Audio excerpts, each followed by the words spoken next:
1 మంది ఎమ్మెల్యేలు, 2 ఎంపీలు మన పార్టీ గెలుచుకుంది. ఎమ్మెల్సీలుగా 2 ఎన్నికయ్యారు. మరొక ఎమ్మెల్సీ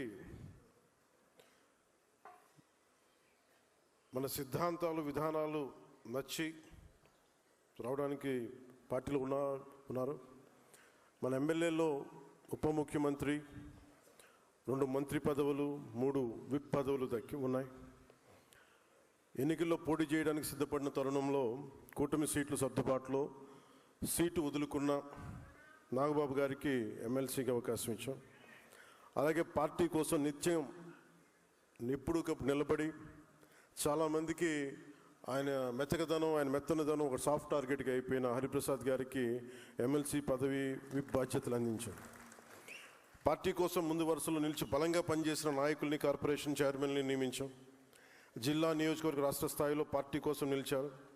అలాగే తమ ఆలోచన భావజాల విధానాలతో పార్టీ కోసం ఎన్నికల సమయంలో పనిచేసిన వారికి అవకాశం ఇచ్చాం. పార్టీ తీసుకున్న కార్పొరేషన్ చైర్మన్లో పదవులు, అభివృద్ధి, మౌలిక సదుపాయాల కల్పనకి సంబంధించిన వాటితో పాటు సంక్షేమానికి సంబంధించిన కార్పొరేషన్స్ కూడా తీసుకున్నాం. అలాగే మాల కార్పొరేషన్ కానీ, క్షత్రియ, అగ్నికుల క్షత్రియ, వడ్డీ కాపు, తూర్పు కాపు కార్పొరేషన్ చైర్మన్లకి మన నాయకులకి అవకాశం ఇచ్చాం. అలాగే ఒక మేజర్గా ఒకటి ఇందాక వస్తూ ఉంటే అనిపించింది, రెల్లి సంక్షేమానికి రెల్లి కార్పొరేషన్ కూడా ఏమైనా తీసుకున్నారా లేదా ఒకసారి, లేదంటే అది చాలా అవసరం. దానికి రెల్లి సామాజిక వర్గానికి మనం నిలబడాల్సిన అవసరం, దాన్ని కూడా దృష్టిలో పెట్టుకోమని నాయకులందరికీ కూడా దీన్ని తెలియజేస్తూ ఉన్నారు. అలాగే సామాజిక సంక్షేమం కోసం కృషి చేయాలి, కళలను ప్రోత్సహించే దిశగా ఉన్న అకాడమీ బాధ్యతలు మన పార్టీ నాయకులకు దక్కాయి. అర్బన్ డెవలప్మెంట్ పైన దృష్టి కేంద్రీకరిస్తున్నాం. అందులో భాగంగా Srikakulam, Ongole, Anantapuram, Hindupuram, Kakinada urban development authority చైర్మన్లుగా మన నాయకులకి అవకాశాలు పొందారు. ఉదాహరణకి అంటే ఇవన్నీ ఎలా ఇచ్చాం పదవులు, ఇవన్నీ అనడానికి ఒక పార్టీ ఈ వేదిక పైన మన వైసీపీ నుంచి వచ్చిన నాయకులు కూడా ఉన్నారు మనతో పాటు. బాలినేని గారు కానీ, బాలినేని గారికి మనస్ఫూర్తిగా, ఎందుకంటే ఒకసారి పార్టీలో జాయిన్ అయిన తర్వాత ఆయన 2 వైపుల నుంచి మాట పడాల్సి వస్తుంది. నువ్వు మా వాడి కాదని చెప్పి కొంతమంది, నువ్వు అటు వెళ్ళిపోయావు, ఇట్లా పాపం అలాంటి ఇబ్బందులు కూడా ఆయన వచ్చి మనస్ఫూర్తి. ఎందుకంటే నాకు ఆయన మీద గౌరవం ఏంటంటే, గత ప్రభుత్వం అధికారంలో ఉన్నప్పుడు కూడా ఆయన ఏదైనా సమస్య వచ్చినప్పుడు నిజంగా ఒక రాజకీయ నాయకుడు, ఒక కెరీర్ ఓరియంటెడ్ పొలిటికల్ లీడర్ ఎలా ఉండాలి అని అనటానికి మంచి ఉదాహరణ మనకి బాలినేని గారు. సో బాలినేని గారికి మనస్ఫూర్తిగా నా నమస్కారాలు తెలియజేస్తున్నాను.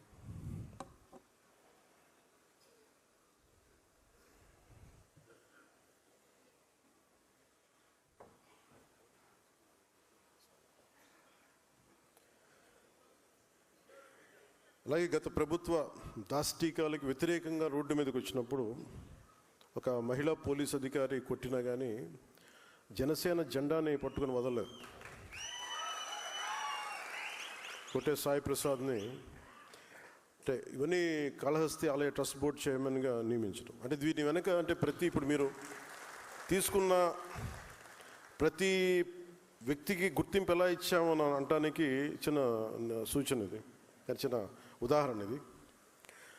అలాగే కాకినాడలో పోరాటం చేసి దెబ్బలు తిని కేసులు ఎదుర్కొంటున్న వీర మహిళ గంటా స్వరూప్ గారు కావచ్చు, శ్రీమతి ప్రియా సౌజన్యలు కావచ్చు, వారిని రాష్ట్ర స్థాయి కార్పొరేషన్ డైరెక్టర్స్గా నియమించాం. ఈ పోరాటంలో దెబ్బలు తిన్న డాక్టర్ నాగమానసన్ గారికి కూడా ఒక సముచిత స్థానం త్వరలోనే గుర్తింపు దక్కబోతా ఉంది. అలాగే మన పంచగర్ల సందీప్ని పొల్యూషన్ కంట్రోల్ బోర్డు సభ్యుడిగా నియమించాం అని మనం సిఫార్సు చేసాం. అలాగే నోవాటెల్ ఘటనలో అక్రమ కేసులు పెట్టారు.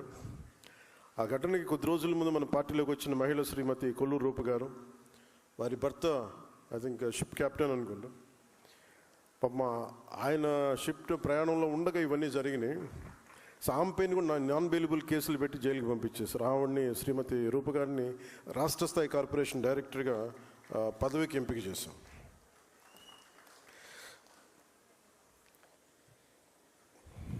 అలాగే పార్టీ నుంచి తొలి నుంచి క్షేత్రస్థాయిలో పనిచేస్తున్న శ్రీ గేదెల చైతన్య గారికి, దాసరి రాజు గారికి, గర్భాన సత్యబాబు గారికి, ఆర్డిఎస్ ప్రసాద్, శ్రీ గుండుబోగుల నరసింహారావు, శ్రీమతి ప్రశాంతి, శ్రీ మండలి రాజేష్, తోళ్ల మంజునాథ్, కుమ్మరి నాగేంద్ర గారు లాంటి వారందరికీ కూడా ఈ పదవులు దక్కాయి.